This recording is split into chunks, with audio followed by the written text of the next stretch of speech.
Hello, and thanks for joining us on Cherries Red Army. We hope you are having a fantastic week. It's your weekly show. It's your catch up for all things AFC Bournemouth. We'll have a panel, best of team, and we'll have lots of discussions as well. We're live and interactive on YouTube and Twitter. What's coming up this evening? JK signs, not Aaron's JK, Patrick's JK. Justin Kluivert signs for AFC Bournemouth. First signing through the door. Bill Foley explains all on Talk Sport, telling us about identity and what he has in store for AFC Bournemouth. We'll have a little bit of fun this evening. Our top 3 Premier League AFC Bournemouth signings, they'll come from the guests and more. Do subscribe, do hit the like button. If you're watching this back on replay, do get your comments in below. Let's get the guests into the stream. Jon Spark, I think you've had a little breakaway. How are you doing, mate?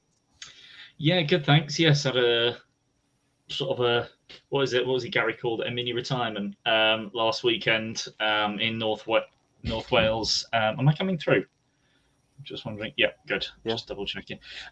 So yeah, that was a good that was a good time away. But glad to be back. Glad to be recording, and plenty to talk about. Love your shirt as well. What we got on the front of there? Yeah, warning, may start talking about Bournemouth. That was a belated birthday present, so you may well see this on almost every video that I'm in for the next couple of months. Yes, warning to everyone this evening for the next hour or so. We're going to be talking AFC Bournemouth. Aaron, Kaye, how are you? JK signed. We'll talk about him in a moment. How you doing? Yeah, very good. Shame it isn't my JK, because I wouldn't mind having a son on 100 grand a week, whatever he's getting. But yeah, so that's the back of his shirt sorted for this year at least. Yeah, all good. Looking forward to the next few weeks. Steve Hensman, love that black top, by the way. Have that one somewhere in my wardrobe. How you doing, mate? I'm managing with my back. Been okay. Getting through it. Going to see a specialist soon, actually. So hopefully, fingers crossed, I get it all sorted and I'm ready and raring to go for the new season. But yeah, plodding along. Yeah, West Ham at home kickoff. So you have got a few weeks left, Steve, to get yourself in the running to be picked. I'll be doing a couple of pre-seasons as well. Good evening to everyone, wherever you are in the world. Mark Singleton, thanks for joining us. Sammy, thank you very much. Good to see you. Omid, how are you? Great supporter of the channel. Mark Cole, good to see you. We got Ed, good evening. We got Donald, Carol, great to see you. Hope you're doing well. Didn't mean to shout. Absolutely fine. No worries. Get your thoughts across this evening, Carol. And hey, lads, hope all is okay. Great to see you, Morgan. I think you had a little trip away as well in Holland recently. So let's get talking with all things AFC Bournemouth in the last 7 days. We signed a player through the door, guys. Justin Kluivert, a fee around £10 million, John, a good long-term contract, and maybe a sign of things to come, says Bill Foley. Yeah, I think that one's sort of more about a name, without a doubt, in terms of when he says the kind of signings that you're not going to expect little old Bournemouth to make. There's very definitely, I think, a number of fans that are a bit more mixed on this one, and I think it's fair to come at this with a little bit more skepticism than just sort of say, "Wow, we've got a name through the door, and he's going to do this, he's going to do that." You know, he was on loan. He's been on loan to 3 different clubs in the last 3 seasons, and none of those teams have decided that they want him permanently. So there's clearly something he hasn't shown yet.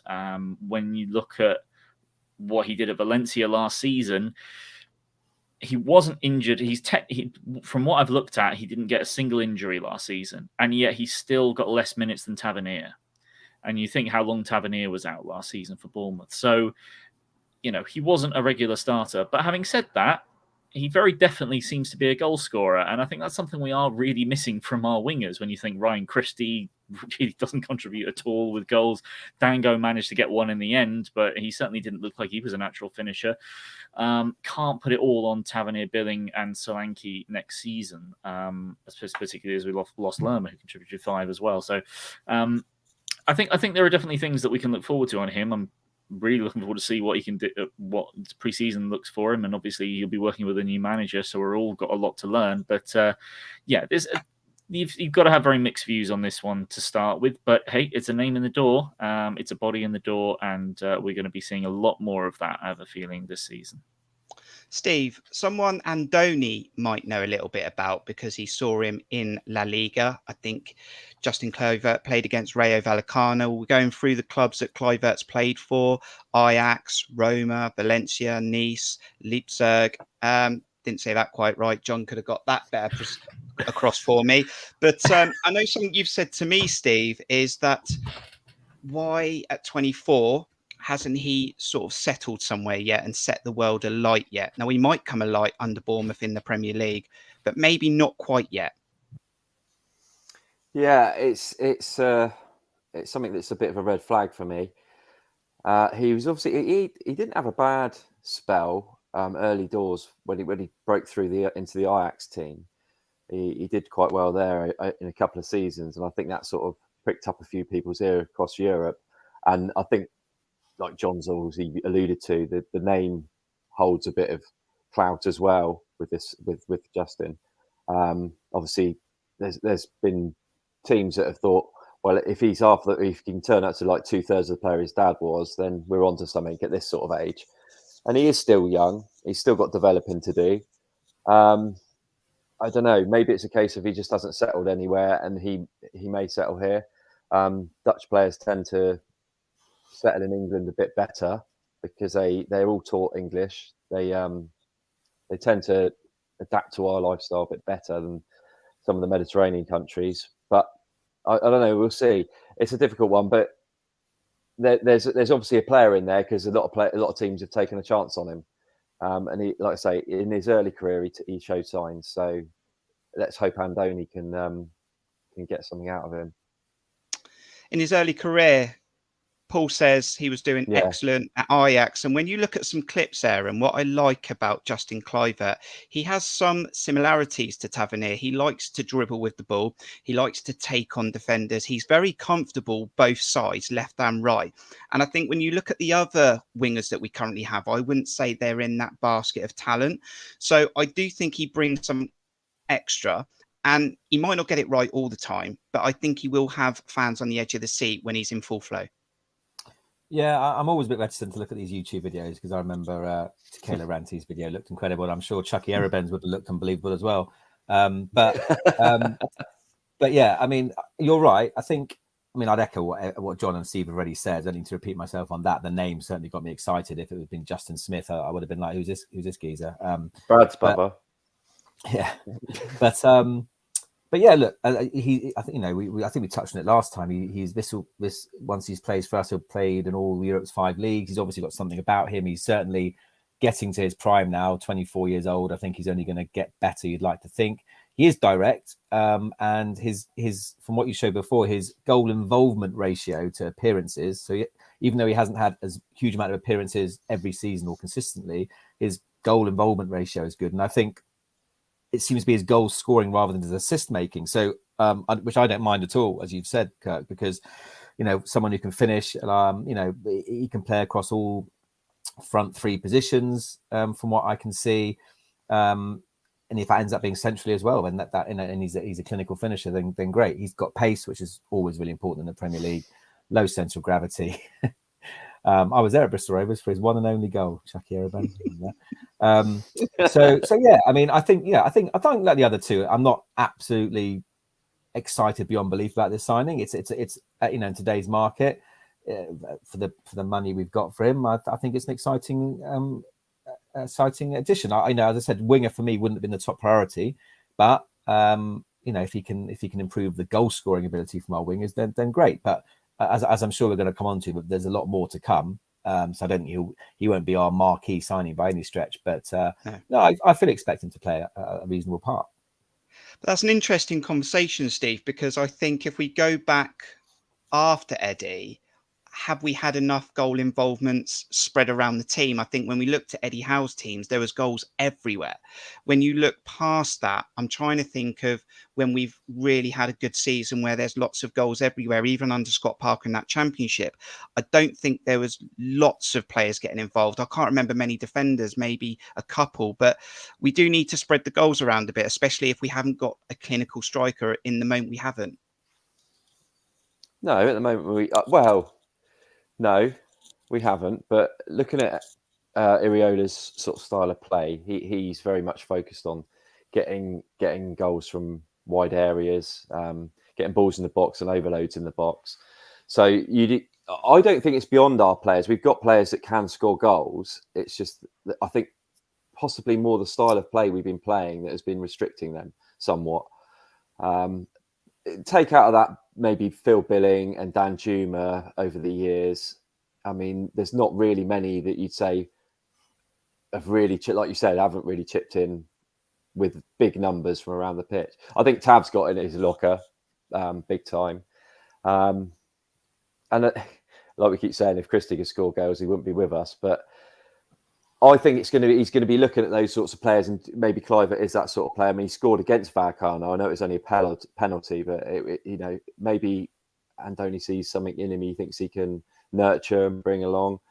And it'd be interesting to see who we bring in as fullbacks, because I think they're going to play an integral part as well. Because watching what I have done of Vallecano sort of highlights, they're very heavily involved. So yeah. I mean, I wouldn't be surprised. I mean, no, we've already been linked with a couple from Vallecano, so I'm sure we'll get linked with plenty more, over the summer. What from the La Liga, sort of league. Managers do that, don't they? They go back to players that they trust and they know will deliver, and even if they get one or two, they know that will just embed in their next team. Jon, when I saw this transfer come through, right, I saw a few tweets maybe coming out saying, let's hope he's not another Jordan Ibe, but this is around £10 million, right? I looked at it as like minimal risk, potentially massive rewards. The guy's 24. Even if it doesn't work out, the chances are another club might take a punt on him at 27, 28, that they can get the best out of him. 10 million quid, you could probably get that back if it doesn't quite work out. I mean, we probably would have said that about Jordan Ibe, and we didn't get anything for him in the end because he really was a complete flop. And I think Kluivert has something different to, or at least it's a slightly different situation to Ibe. I think in Kluivert in terms of 15 million even 7 years ago is probably 25 in today's money, and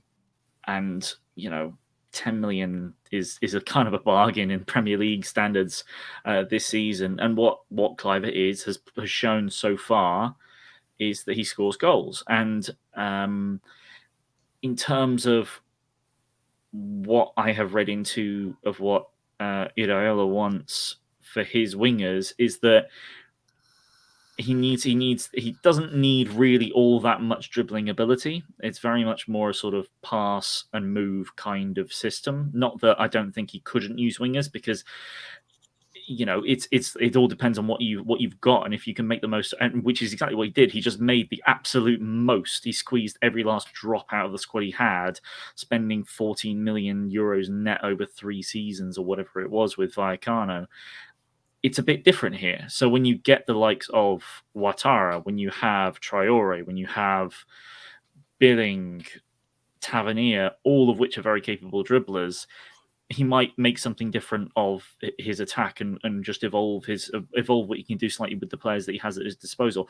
But Kluivert being someone that scores goals and seems to be relatively capable as a crosser of the ball as well, which is something that I haven't really seen enough of from most of our wingers, because they never crossed the ball basically once when they got in the opposition third under our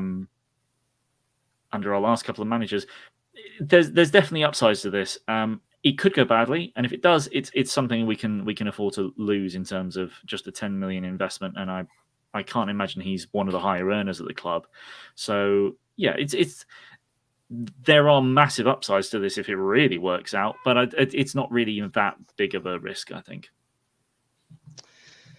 So Justin Kluivert is through the door. First signing of the season. We're going to talk about Bill Foley in a little bit, and he's spoken about this going to be a busy window for AFC Bournemouth. Steve, just coming back to you very quickly, and then come over to you, Aaron. It looks like the focus is now shift over to the fullback position. Vina still in for Vigna. I don't know what's going on there. Potentially, we've got some movement in Italy, a couple of fullbacks. We definitely need something at left back very quickly, maybe two.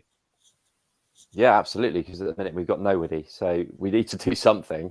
Otherwise, Ariola's game plan's well out the window, isn't it? So I don't know. I've heard mumblings of different players. I speak to Keefe Thomas quite a bit.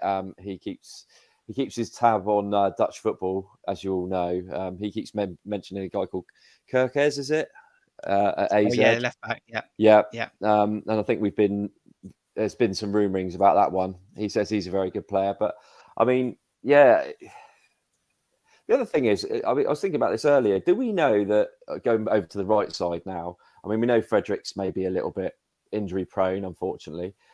What do we think about whether Smith is up to it in a bombing on fullback? Is it a case of he's been restricted and hasn't been allowed to, or do we think he could still manage it for a season?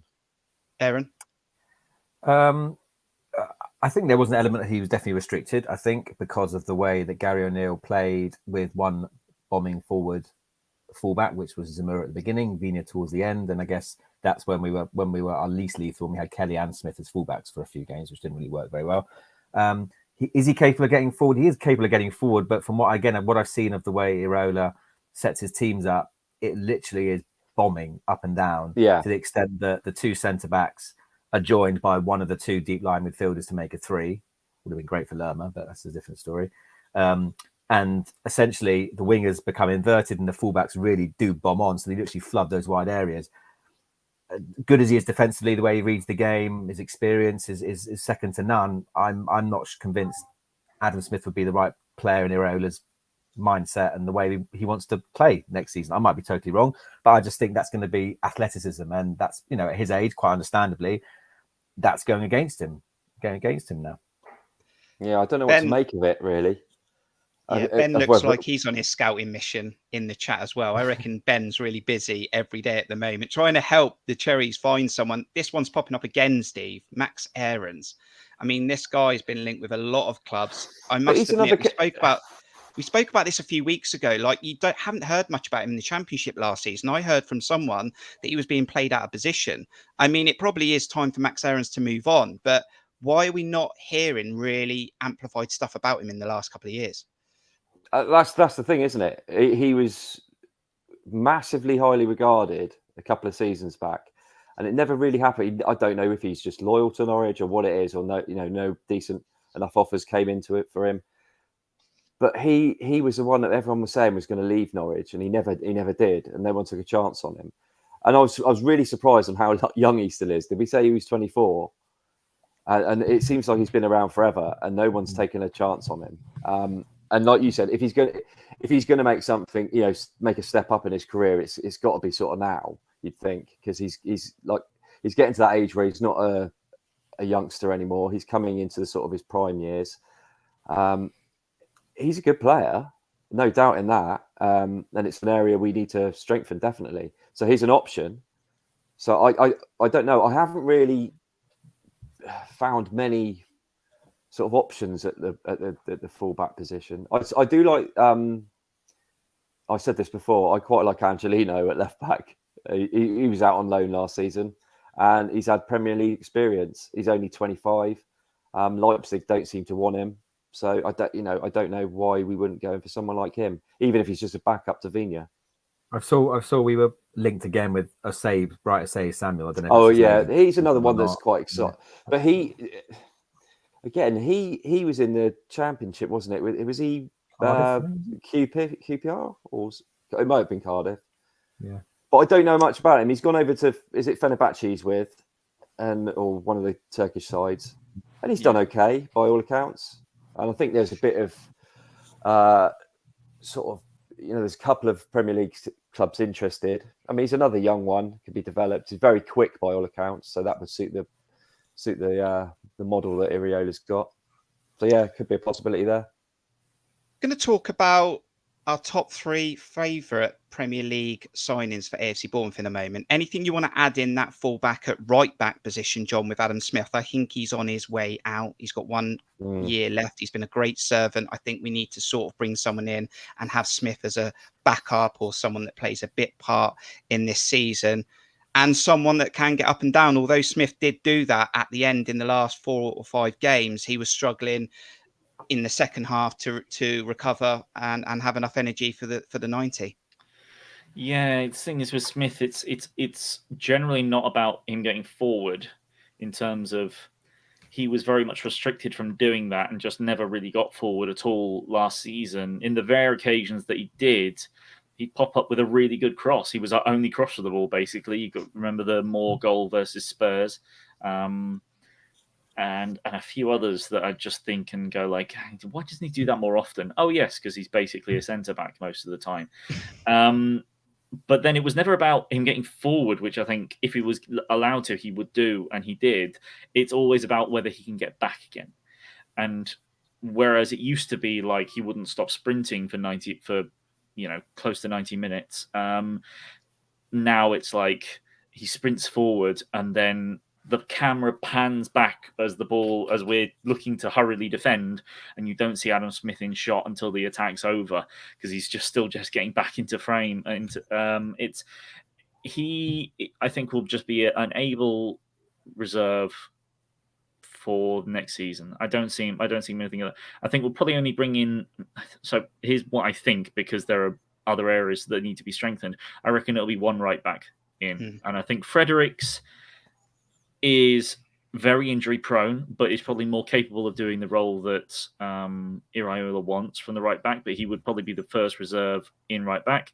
And then Adam Smith is someone that can fill in at left back and right back. Again, wouldn't necessarily be good, wouldn't necessarily quite be able to do what Iraola wants him to do, but he is able to fill in a couple of positions. So I think we keep him around. Great for morale.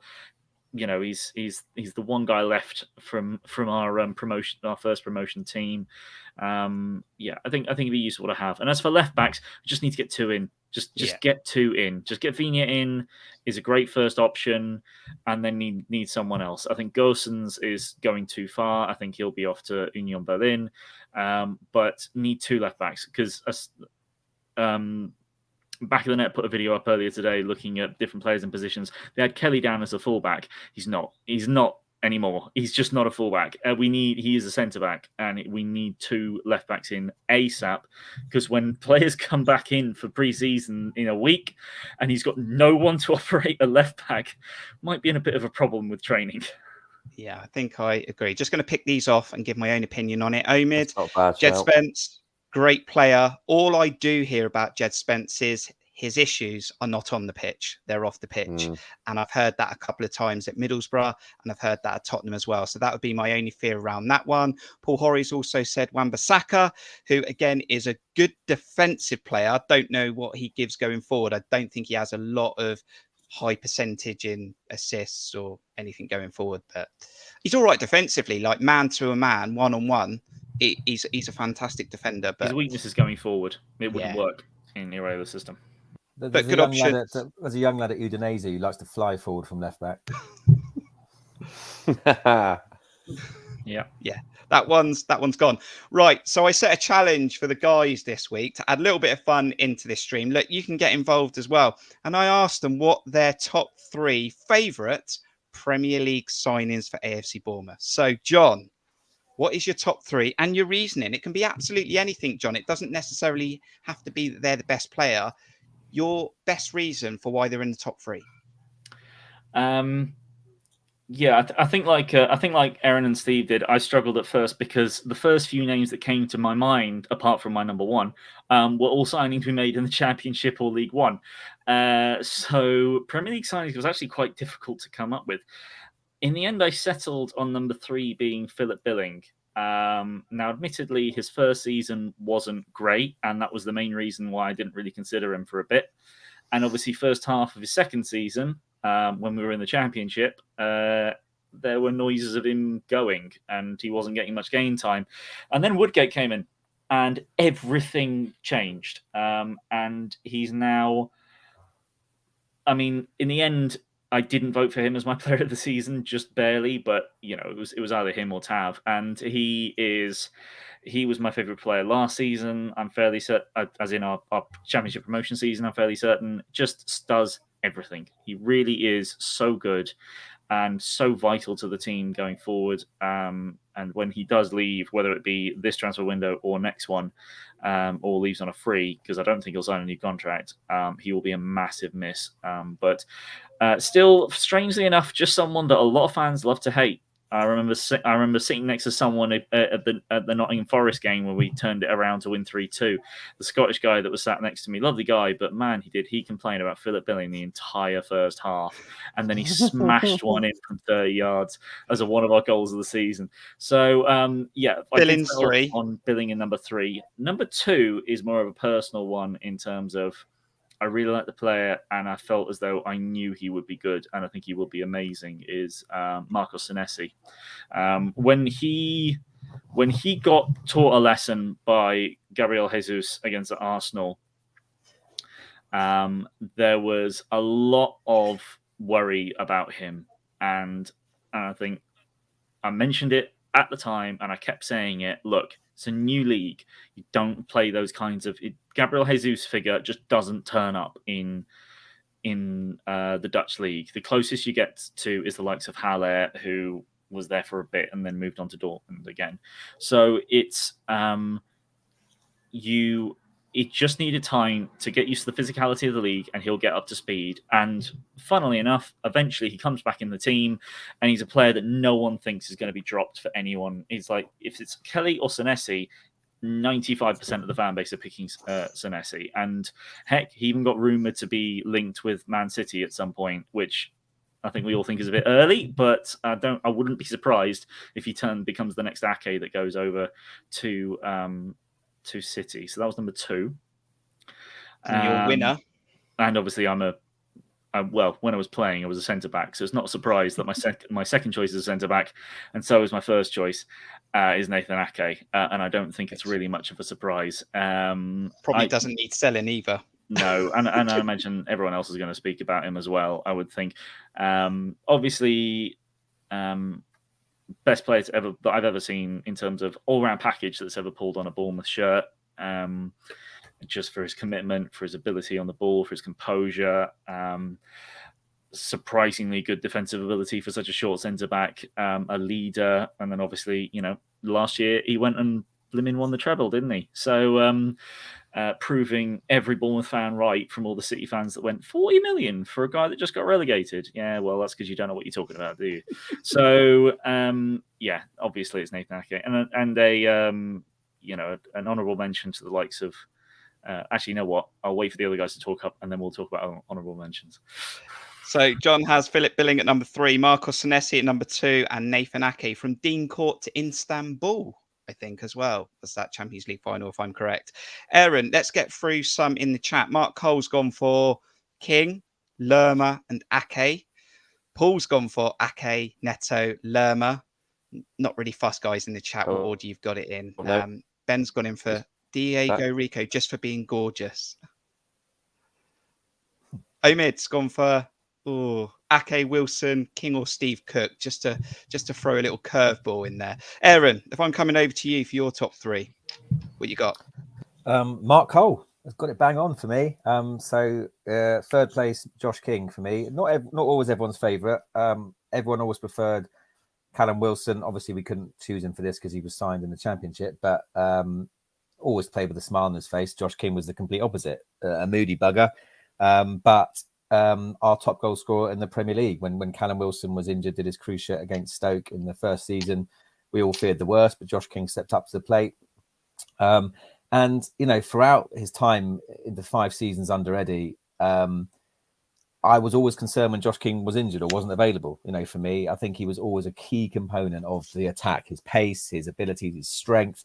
And he, as he said, he could finish. So for me, Josh King, was a massive signing for like £1 million from Blackburn or whatever he signed from for. Yeah. And it was the right time for him to go when he did leave, and he hasn't obviously done much since at all. But yeah, I think the 5 seasons with us were brilliant, and I really, really liked him.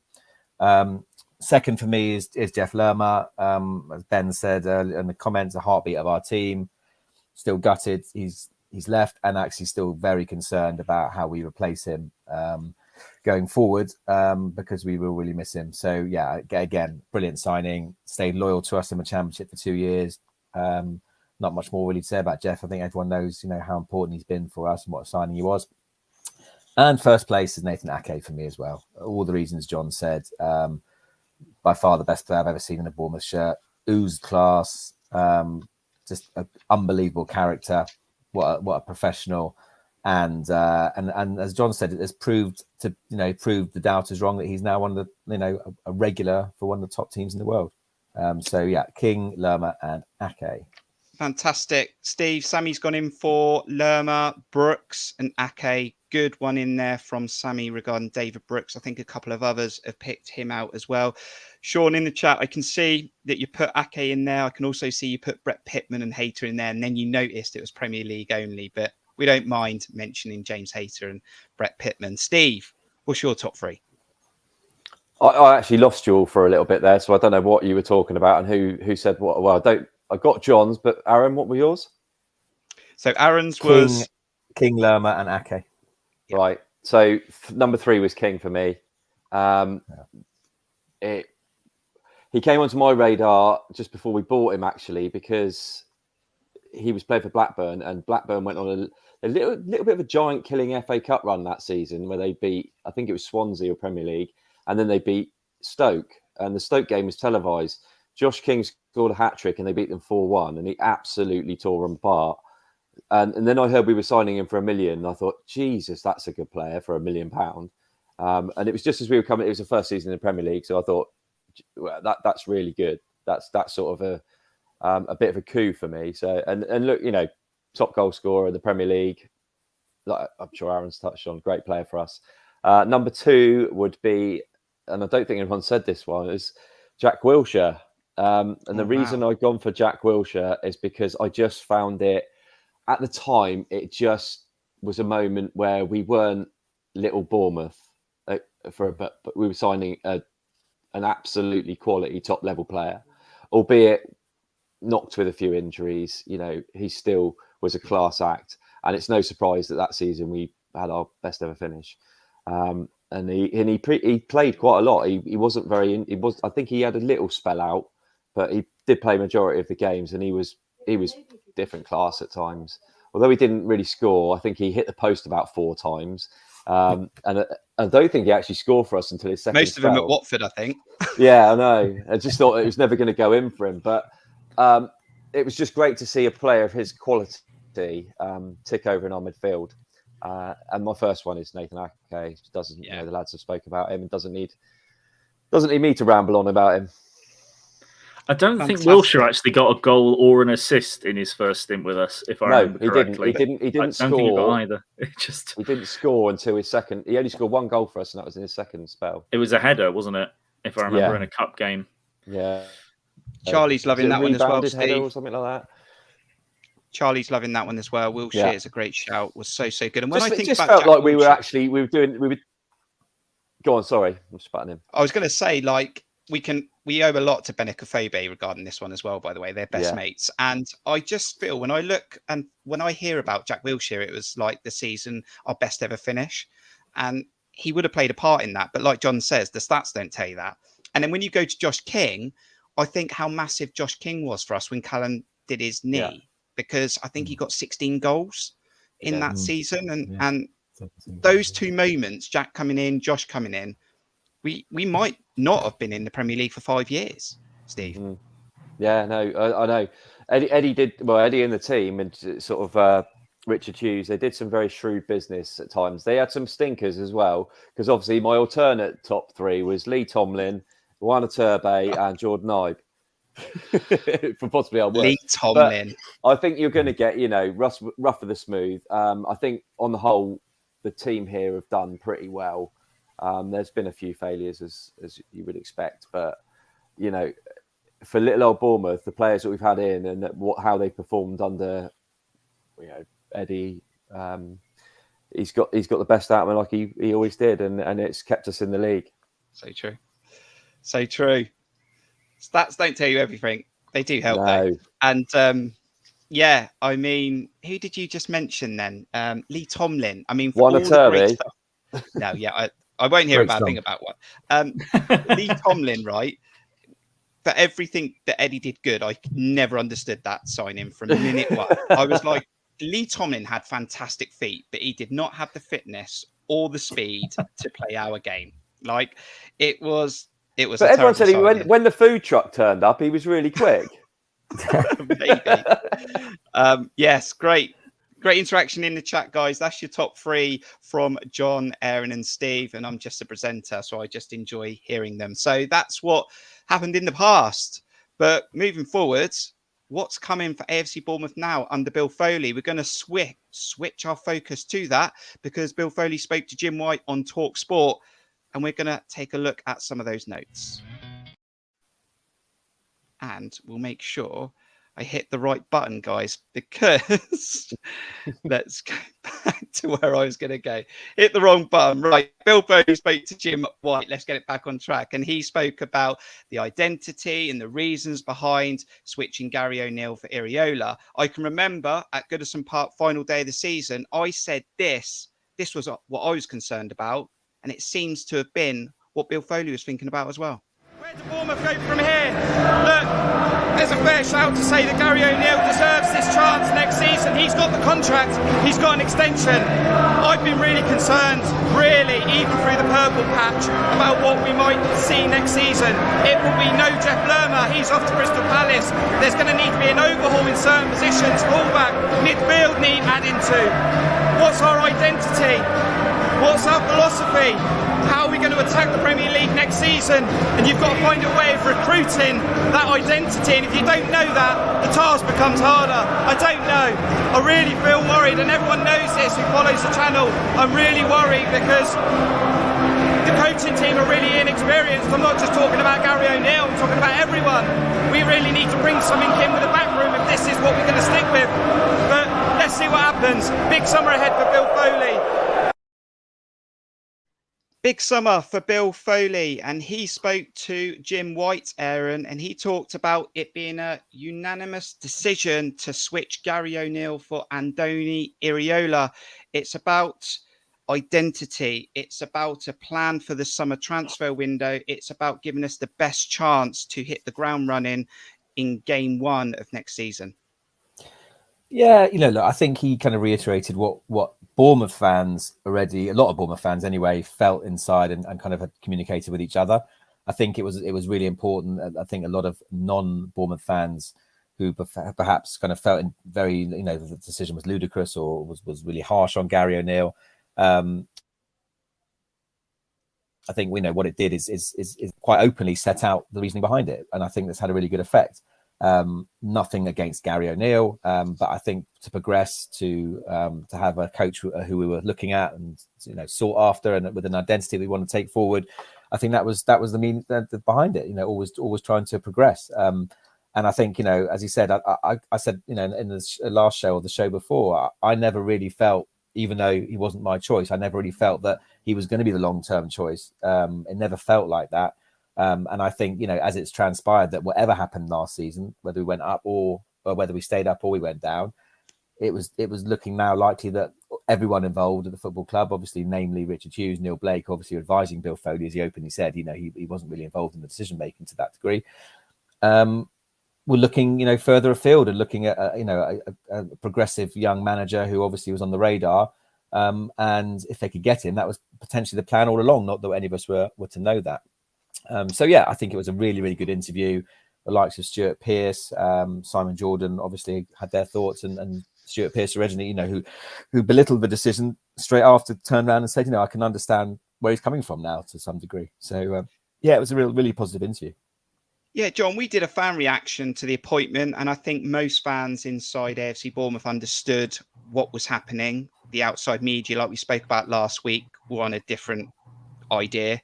And it felt like to me that Bill Foley had to come out on a platform that he would get heard. I thought he came across really, really well in the interview again, and he made sense. And then it seemed to be that a few media people then come out and said, fair play, what he's done, what he said, it does make sense. It doesn't mean it's going to work. It could still go wrong. He said that in his interview as well, John, that it will live and die by the decision he's made, even if we get relegated. But he needed to understand what was going to be happening on the pitch and help the rest of the club build what he's trying to build. Yeah, and I think that. So, I mean, I mentioned it. I think in the last week's video, I sort of mentioned that Gary O'Neill, I think, in the situation that he was in, didn't necessarily have the opportunity to just sort of like go with whatever his style would be, or whatever he wants his style to be in the future, or whatever he wants to feel that his identity can be with an England squad, with the Bournemouth squad, because it was all very high pressure. Results need to happen, and whatever you do, you just need to find a way to get the wins that get you the points that you need. But that's also down to his inexperience as well. That's down to this is the first coaching role that he's had. And that I feel as though the idea of what is our identity, I think Bournemouth fans have been a little bit spoiled over the years because of who we've had, and particularly with Eddie, and that we know we're going to be entertained when we come in, and that just wasn't happening under Parker and under O'Neill, and it's kind of like a lot of the fans have kind of got fed up of that, I think.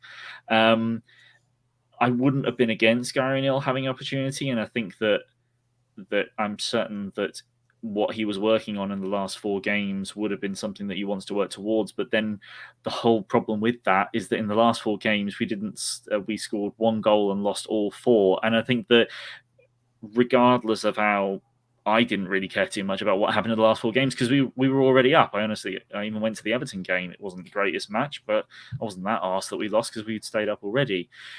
I think that may well have been something that Foley looked at in the last 4 games and gone, well, there's no pressure now. And O'Neill's changed it a bit. He's trying to do something. And yet we've lost all 4 games and scored 1 goal. And what a lot of fans, what I would say that a number of journalists were a lot more understanding of the decision. A lot of casual fans of other teams really didn't, because all they saw was Bournemouth stayed up and they should have gone down. Therefore, Gary O'Neill's amazing and he should be manager of the season. Whereas in reality, 80% of the football we watched last year was dross. And it's a pretty easy argument when you just think more than 30 seconds to say that Gary O'Neill was maybe 10th, 11th, 12th choice when we were initially looking at managers, and you have a plethora of targets quite clearly that whether they just say outright no, or you have people like Iraola that say not right now. In the future, maybe, but I'm not leaving mid-season. And so once you've gone through your first dozen opportunities and you go, right, okay, fine, we're just going to have to stick with O'Neill. Let's back him and make sure that we stay up and we can look later on. Just because he's done well doesn't mean you just go, well, the other 12 people that are looked at, they clearly don't need to worry about them. When Iraola says, no, actually, I wouldn't mind coming and giving this a go, then jump at it. It makes total sense. If you're a recruiter, you don't just decide that, you don't worry about the people that we looked at before. Let's just stick with the guy that we had to settle for. You look for improvement where you can find it. And Iraola has a pretty darn good track record for quite a short teaching career, has experience, worked in a similar situation with a similar sized club and produced much better football. So the opportunity was there. Foley jumped on it, and we talked about this at the time. If we go down next season, but we had fun watching it, Bournemouth fans will understand that. And Foley so far has made some daring decisions, and they have worked. So I'm fully prepared to back him, and I'm looking forward to the season under Iraola. When we reacted last week, Steve, we were trying to create what we thought is the reason. I think we all sort of knew what was going on here and the opportunity with Iraola. Alan said here that, as he said, the best interests of the club are the priority. And when I was listening to that interview, Steve, something gripped me. He said, we like Gary O'Neill. I didn't like what he'd had to do, but it's not about Gary O'Neill. It's about the badge. It's about the team. It was an opportunity they couldn't let go with Iriola in a bit of demand and a hot prospect. That's what I loved about the appointment. That's what I loved about Bill Foley's interview. And he's spot on for me. Yeah, and he made that quite abundantly clear that it was the priority is the team. And you know, he even said the backroom staff and everybody else, including themselves, they're like least priority. So, and I've got to give my hats off to Foley, because you know, we were all sort of a bit worried when, well, not sort of all of us a bit worried, but it's a bit of the unknown when he came in. Nobody really knew much about him, what he was about.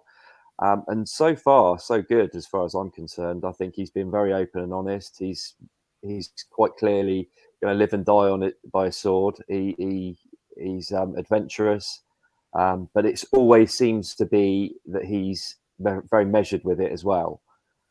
So he's made the point in that interview that it's not him making these decisions. He's being advised by the football people at the club, and he's taking that advice on board. And them as a collective are coming to agreed decisions that, unfortunately, as well as Gary did, like you said, he hated doing it for the best interest of the team, the club, and everybody, you know, supporters and all that.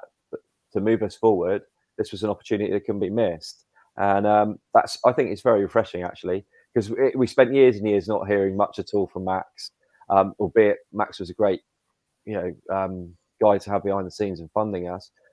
He never really came out and spoke to us. Bill's been a complete opposite of that, and I find it very refreshing, and I'm quite enjoying it so far. I mean, long may the Foley roller coaster roll on, and we'll see where it takes us. Stephen Dyer agrees with you as well, Steve, about it being refreshing, and he spoke about this window being a big window for AFC Bournemouth, that we know now what the direction is. They've already targeted a number of players that we're going to go for. That's what the summer transfer window is going to look like potentially. And we'll have more weekly shows where we'll be talking about rumours and new players coming through the door. And Aaron, part of the project of what he's trying to achieve at Bournemouth early doors is the training ground. I popped down to Camford Sang at the weekend, and not sure where John's just gone, but I popped down to Camford Sang to have a look. If you're local to Camford Magna, you can go around the Camford Sang walk, and there are some openings where you can see the indoor complex being built, and there's some images we'll show on the screen in a moment. And this is massive. This is massive for the club, because it was Max's dream, Aaron. It was something that Bill Foley said straight away. Money's going to go in there. There's a pot of it. We're going to get that built. We need to get everything over there. We need to get the offices over there. We need to get all the teams over there. And then the shift of focus can move to the stadium. But first of all, that training ground is on track for 2024. And that is a game changer for us as a club. Yeah, of course it is. You know, this is what Eddie wanted the whole time. The legacy, the infrastructure at the club. It's so important if you want to progress the club on and off the pitch, and it was the off the pitch that never really happened under Eddie Howe because of Max. You know, had his limits, and he spent to keep us in the Premier League, and we're all very grateful for that, and wouldn't have changed that ride for anything. But we kind of left it with nothing. But you know, Bill Foley, he's either from the future or he's incredibly confident in everything he says, because you know there is a danger that you can overpromise and underdeliver. And you know, as I said, that famous quote, "We were not going to get relegated. I can guarantee it." You know, well, we weren't, and he guaranteed it. You know, we're going to buy 5 or 6 players in January. We did. We're going to build the training ground. We're doing it. And you know, and he said in the second half of the interview, some of the names coming in are going to surprise a lot of people. So we're now all quite excited for that, and hopefully we're not let down. But I just, you know, not, you know, naive to think everything he says is going to touch the gold, or everything he turns to touch the gold. But he's very believable, and it's very exciting, because I do firmly believe we're going to buy 5 or 6 players, whatever it is, and some of them will be like, wow, you know, we've got them, because he promises what he delivers. Delivers what he promises. Sorry, the other way around. Yeah. And you know, so you know, and then he's talking about Europe, you know, and I think again, I think it was either Simon Jordan or Stuart Pearce. One of them said, you know, maybe you just don't want to over promise. You want to temper the expectations of the fans. Say, we want to progress each year. But he mentioned the Brighton model. He mentioned getting into Europe. You know, this is the guy. He obviously has had lots of success with his Golden Knights and other endeavors. But we're already talking about trips in 3 or 4 or 5 years' time to on Ryanair or EasyJet, and how fun that's going to be when we travel abroad together. But I firmly believe that we can get there. It will take time. It's not going to happen overnight at all. But this guy is just it's a breath of fresh air. He's refreshing it, and he's putting his money where his mouth is. And from what you said as well, he's got a lot of very loyal people to him who are also putting their money where their mouth is. It's not just him. There's a whole host of people. I think that he's got specific funding for the stadium. I think completely separate to anything else. People who are ready, given the money. He's got the money for the stadium ready. Whenever that's built, it's done. It's there. Him and others are putting money into the club for the signing. So, yeah, it's really, really exciting. These facilities could be really fantastic down at Camford, Jon, and it could help in trying to bring new players to the club because of the facilities, but it can also help you find your next academy player that could go on to be something special, and that could make you millions in time, but also deliver performances on the pitch which earn points, which earn positions, and potentially Europe. Yeah, absolutely. Bournemouth used to be a club that lived or died by its youth production in terms of being able to sell them for profit and keep the club afloat. And we had a number of young players that came through, and thankfully they still seem to be showing up. And having a Category 2 youth facility status will be I think the word game changer is used a lot. It really will be for us. I mean, we've got a pretty darn decent segment of the country that we could have access to in the southwest to compete over and above the likes of Southampton and Portsmouth. And you don't really want to be seeing another Ajani Bushell as well, who obviously went on to Aston Villa before signing his first professional contract, because obviously more facilities and seemingly better opportunities up there. And we've got a youngster, Balin Johnson, who's probably going to go on loan this season, who's been linked to some Belgian clubs alongside some of the other lower league English clubs. So clearly there's a talent there that's being scouted, along with a few others that I've liked the look of when I've seen our youth team. So having everything in the one place, having the facilities, bringing the club into the 21st century, 23 years into that particular century, is just going to be so huge for us. And it's the one thing we really desperately missed from our first go at the Premier League, and thankfully we will have it shortly after our second go.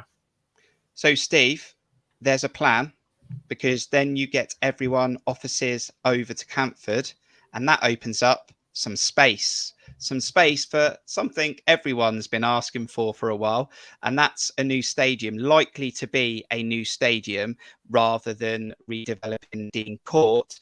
But Bill Foley says probably about 20. That's probably enough. Is 20 enough? 20,000. I think so for now. Interestingly, I'd like to know if and when it does happen after the training ground's built, is it going to get rotated back to where it was, the way it was before, but just moved a little bit further into Kings Park? So I'd like it if we were to rename all the stands again and we got the new stand back, sort of like that, Brighton Beach End and all that. I don't know. It'd be nice, but I think 20,000's adequate. I think a lot of people have sort of always banded around that sort of figure and said that's probably what we're looking at, 18 to 20,000. There's quite a lot of there's a lot of youngsters out there who can't get involved in coming to games because they just can't get into the ticketing system, and that needs to improve if we want to sort of take our fan base forward into the next generation. We need these young fans to come in, and if they can't get tickets because we're at capacity, it's a problem. So we need to. That's something that needs to be done, and Bill seems to be quite keen on doing that. What I was going to say as well is, not only does this open up the new, for the new stadium, but this new training ground is. We were talking about structure the other week. Is it going to allow us to develop our structure as well? I would presume so, because I'd imagine there's a lot more scope to work in departments, a bigger area of working space. We've already brought over, I believe, is it a sports science guy from America? Apparently so. Yeah. From the Vegas Golden Knights. So, you know, there's new positions being. I presume he's going to be a sports science director, or, you know, whatever it is, made into a role. So it seems like it's heading in the way sort of I was sort of getting towards, as sort of saying we need to sort of develop ourselves into a Premier League setup. We've got the training ground pretty much half done. We've got the stadium has been told is going to happen straight away afterwards, and we've got new people coming in. So everything's rosy for me. It's all good. Yeah, there's a few comments in the chat, Aaron, some really good comments about 20k is okay as long as it's expandable. I know that Ben said that. I think someone else might have said that. Maybe Sean said that as well. And Paul's also talked about hopefully not a bowl, 20,000, 4 stands, or it not being like a soulless bowl potentially if it all goes wrong and we have a bad season. And that's where I bring my opinion to. I think 20,000 is okay. I think Steve brings up a really good point about the young kids and how we're getting so many more fans now at a young age that are growing up to be Bournemouth fans and not supporting the top 6, etc. And my fear has always been, as long as we turn up week in, week out, all weathers, whether we're down the bottom, relegation, promotion, we've got to be there. And that's why I think 20,000 will do it. I think it will do it, but it needs to be expandable. And I'm sure Bill Foley's a very clever man. He'll make sure it is expandable. But also, this is not going to be a football stadium. It's going to be an arena. It's going to be an option for concerts and other events like boxing, because I think Bill Foley's spoken about that before. Yeah, I mean, as long as we haven't got enough athletics track and we're not too, we want to be close to the action. Like, that's one of our benefits and one of the things I love about our ground and other grounds, which I don't like, which you're so far from the pitch. So whatever the capacity, I hope that's how it's structured. I mean, look, it's easy for me to say because I got home points, etc. But I've always even said, even 15 or 16 or 17,000 would make a big difference because we just let more people in. So I think 20 would be great. Like you said, if we were to go down, or sometimes you don't even fill it now, which is ridiculous for some games. You don't want to be in a situation where it's half full or loads of empty seats. So if you get to 25, 30,000, I think that, we're not the town that, I hate this phrase, we're not a football hotbed, because we might well be with the Premier League team with all the youngsters growing up there. So I'm not going to turn around and say that, but it's just not always been that way. So I would look, I'd be comfortable with any expansion, and I think 20 is a perfect number. 18 to 20, I think, similar to Brentford's, I think it is.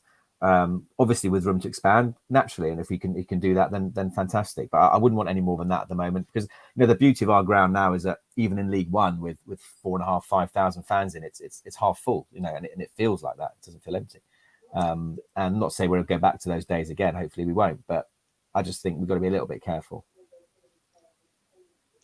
Yeah, we've also got a comment here, John, which is sort of what I was saying about not hopefully being like a Swansea or a Huddersfield, Charlton, where they build a new stadium, go down, get stuck in the lower leagues, and then potentially you're stuck with half a stadium empty. We went to Reading, didn't we, in one, and that was half empty, and that was part of our promotion. And it's Nobody really interesting. Wants that, do they? No, nobody but wants the thing that. is, but if you don't ever take a chance, you never move forward, would you? I suppose that's the thing, John, because Bill Foley doesn't look like a man that's on the negative side. I mean, what is it? Always advance, never retreat. So he'll look to say, and that's why he's probably gone 20,000. Yeah, but also, I suppose if it is expandable, John, then it's not really a risk, because I think if we're still in the Premier League, if we've got more players, better players coming through, it's exciting times. We're probably 4 or 5 years down the road here, but if those are exciting, you will get people going through the gates. Yeah, the only thing. So the thing about building the bigger stadium is it's not about making money from it, because we're literally it won't make a dent in it. Our gate receipts for Bournemouth are probably not even 5% of our income. When you compare, when you look at gate receipts and advertisements and TV money is like 90% of the money that we make. So the money that comes into the club. So building a new stadium is not about getting more money from it as much as we can invest in it, and we can, as you said, an arena. We can hold a lot more events there, and I'm pretty sure Foley will know exactly how to pull every last penny from a new stadium. But it's all about getting newer fans in, particularly in situations like myself. As someone that doesn't live in the Bournemouth area, when I come back to Bournemouth, I'm not expecting to get a ticket. I just don't think it's going to happen. Maybe someone that I know, obviously Aaron was able to get me a ticket for the Spurs game, which it's debatable whether I wanted to go to that one in the end after the result. But it's about getting new fans in. It's about improving proving the bedrock of the club. And if you're not getting the fan base together, if you're not getting the supporters in, then it has a significant effect on the on the football club in the long term. And Bournemouth is mostly an elderly area, but there's a lot more young fans that are growing up as Bournemouth fans, which back in the League One, League Two days wasn't the case. But now Bournemouth is successful, so you need to have those youngsters joining the Junior Cherries program. I think is pretty darn successful. Just need to keep more people coming in, getting those people in, and becoming making Bournemouth their religion, and keeping them coming every single Saturday. Need I say it? There's a few thousand fans to the east of us probably looking for Premier League football. That's weird. But also, I've got a great idea, by the way. Honestly, I've got a great idea that you can have an expandable stadium, but I think Bill Foley's clever enough. You can have a shrinkable stadium, retractable. So if we go down, something folds into the top tier, folds into the bottom tier, and you've got an 8,000 seat stadium. Lovely. Remember as well, though, that he clearly is aware of the Brighton model. He's probably also looking at the Brentford model. And if you look at Brentford Stadium, they look like they've got it right. I know it's different areas and different challenges, but Brentford have got it just right in their stadium, in my opinion. Also, it's not just about the stadium; it's about the community as well. Getting ourselves out there in the community, the club, going out to schools, trying to attract the kids in. Like I said, I speak to Keith quite a lot, and he always makes the observation that if you walk down Boscombe High Street, you wouldn't know there's a Premier League football ground just round the corner if you didn't know the area. And it's a shame. And if we've got a lot of untapped kids there, and I don't think the current makeup of the structure of our club is getting out there enough, quite frankly. I mean, all my kids have gone to school locally, and I don't think I've ever had a Bournemouth player or anyone from the community go to visit their school. I know they do visit schools, but is it enough? That's what I'm saying. Are there other schools out there? Quickly just touch on this one as well, just as some comments filter through on the chat. It's really interesting just to pick it up in these weekly streams that we do, guys, and hopefully able to take more fans to away games as well. Some of the numbers allocated to us has been minimal. Now, this is interesting because Premier League rules are 3,000 or 10%, whichever is the lowest, I think. But it's not about that, I think. It's about like what we've taken as an allocation, because we potentially could take like 2.5, but we end up taking 1,800. Now, I don't know this for 100%, but I am aware that I think the club have to purchase up front. So if they don't sell 750 tickets, for example, we take a loss. So there's risk involved there. But I think through what we saw last season, whoever wants to jump in on this, there were some games where we could have taken more fans and fans were upset, and you're losing all the tickets at a too high a rate of points. Yeah, it's a bit of a double-edged sword, isn't it? Of who's going to be. Is there something to say that it's a category of game that attracts more away fans or bigger crowds? So obviously you'll go to the likes of, I don't know, a London big club, for example, like a Chelsea or an Arsenal, probably got a lot of interest. It's quite an easy jaunt up to London. They're a big club. But say for a Fulham, maybe, you'll probably not get as many interested. So it's a bit of a balancing act for the club. It's a difficult one. I don't know what the other guys think, but... Well, I remember Villa was quite a small taking, if I remember correctly. Villa was along the likes of ones where I would have liked us to take more on that one. It's understandable when it's like Newcastle, but Yeah, it is. The thing is, it is just a balancing act. I think our away fans are brilliant. There's only been 1 or 2 games I've ever gone to where I've gone like, well, that was pointless, and that's generally depending on the weather and the performance. And if everything goes against you, then there's not much to cheer about. Man United away was a particularly poor away game for us as a fan base, but. Yeah, it is a combination of things, as Steve quite rightly put. And if the club don't think they're going to sell whatever allocation they could take, then why would they grab it? It's just hopefully this coming season, now that we've been up, now that we've got a new manager with this new enticing style of play, there'll be more fans that be like, no, you know what, I know I'm going to get entertained when I go. So I'm more likely to want to get to an away game. But yeah, and for anyone watching that hasn't gone to a Bournemouth away game, you've stuck just to home matches, do try and get yourself to away games, because Bournemouth fans can make a decent racket away from home. They really can. It is a completely different kettle of fish, isn't it, as an experience, John? I mean, the club have always put out that that it's the fact that they have to then, if any returns they're liable for and they have to pay for it. I mean, I really, it's not my money, obviously, but in the grand scheme of it, how much really is that? But at the expense of getting more fans on the road to support your team. They have admitted, I think, once or twice this season they got it wrong. Most times they seem to have got it right, but I just think if it's about spending a little bit more money, a few £1,000s, is it really that much of a thing? I mean, I don't see why they can't do some sort of, if they buy sort of, let's say they go for 1,500 and then say that, oh, we've sold them, can they not apply for more? They can. They can. I think we've done that for Liverpool a few times. But the problem is, I think Liverpool can then resell those tickets to home fans. And what, in the meantime? Yeah, because there was one season when we only took 900, if you can recall. I think it was the last season before COVID. And we only took 900, but there was like massive interest in it. And we took like the year before, when it was 2-2, I think we took like 1,700. But it's really weird, and I understand from a club point of view that there is a chance that they could lose money, but there is a chance they can ask for a second allocation, but they're never guaranteed it. And I don't know that for 100%, but I get the feeling that's the case. It'd be interesting to see this season. Sorry, no, go on. I was just going to say it's going to be interesting to see this season with the way the economy is at the moment, whether that has any sort of effect on ticket sales and people going to away games.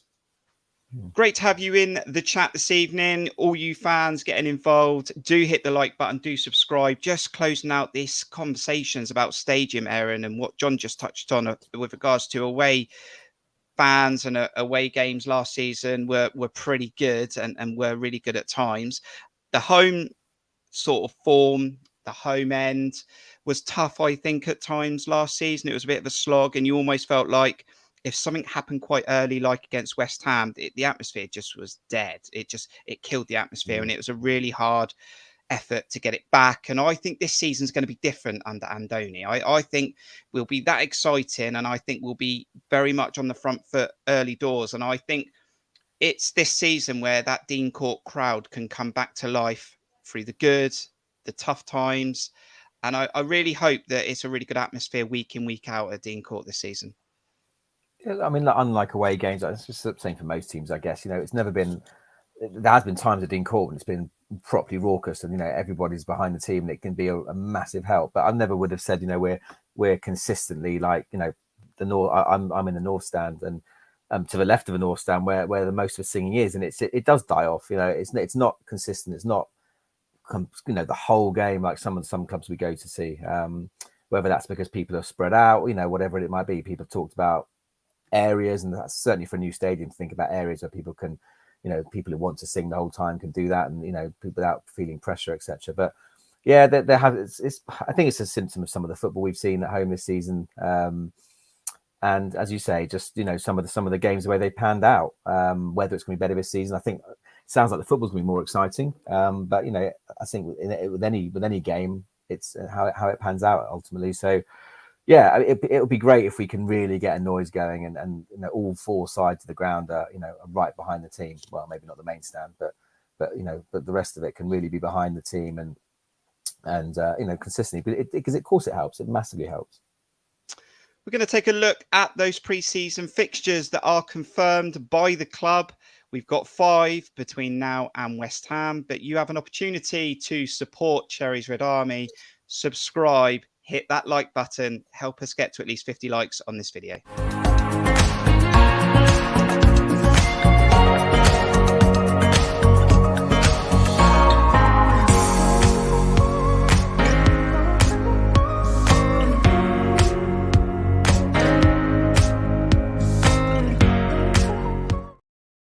Really enjoyed this evening with you, the fans. We've got 5 pre-season games confirmed. We'll kick off in July against Hibernian. We've then got Maccabi Tel Aviv. We've got Southampton, an evening game. Interesting. Then we've got Atalanta at home. And then we've got our friends in France, Lorient. And John will also tell you how to say that a lot better. 5 pre-season games, John.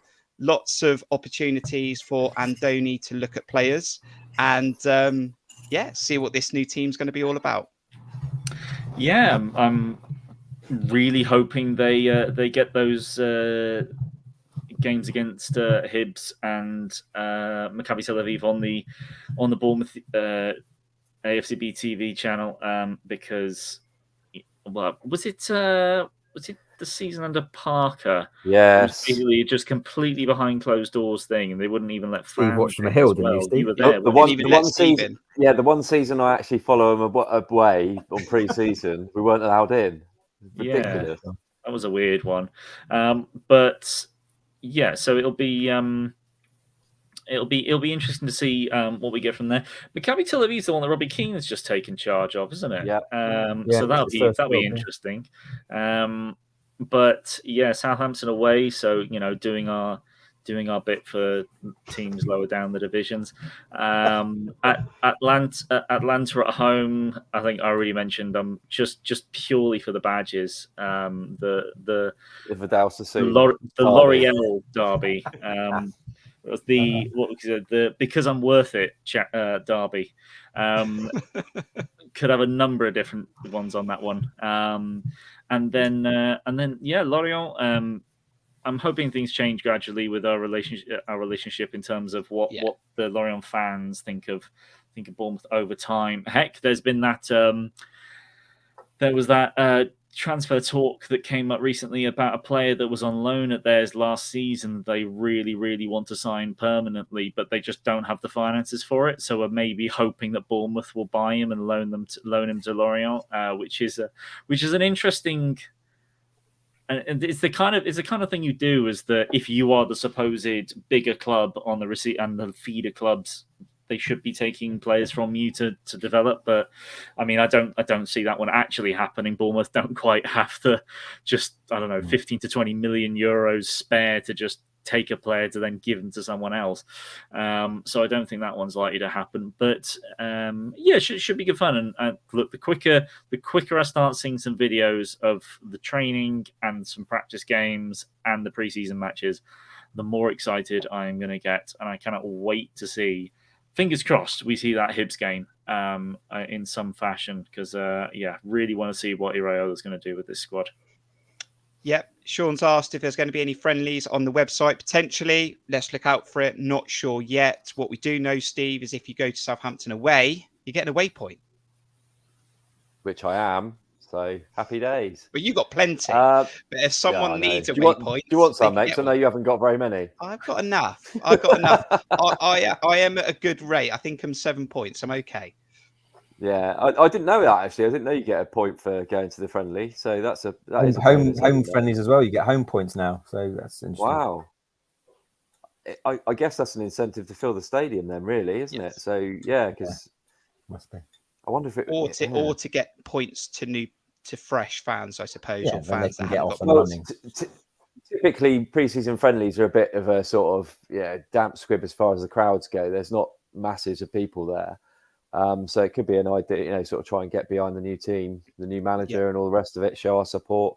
If there's an incentive to it, which is quite a sought after incentive for a lot of people, that'd be interesting. But yeah, I mean, I'm looking forward to it. I did toy with going out to Marbella very briefly. The wife said I could, but just think cost of living and all that rubbish. But so yeah, I didn't do that. But it'd be interesting to see. I'm so eager to see the new team and the new coaching style and what Iriola's going to bring to it. Because I'm overly excited. It's not, I need to calm down. I've been a bit of, like I said before, kid at Christmas of late. Sort of just, what we're going to be like. Because I mean, it wasn't so long ago we were discussing whether we were going to be, what we were going to be doing, playing a 3 at the back, playing a 4, but and now we sort of know what we think we know based on what we read about his style of play. So should be exciting times, and I can't wait to get going.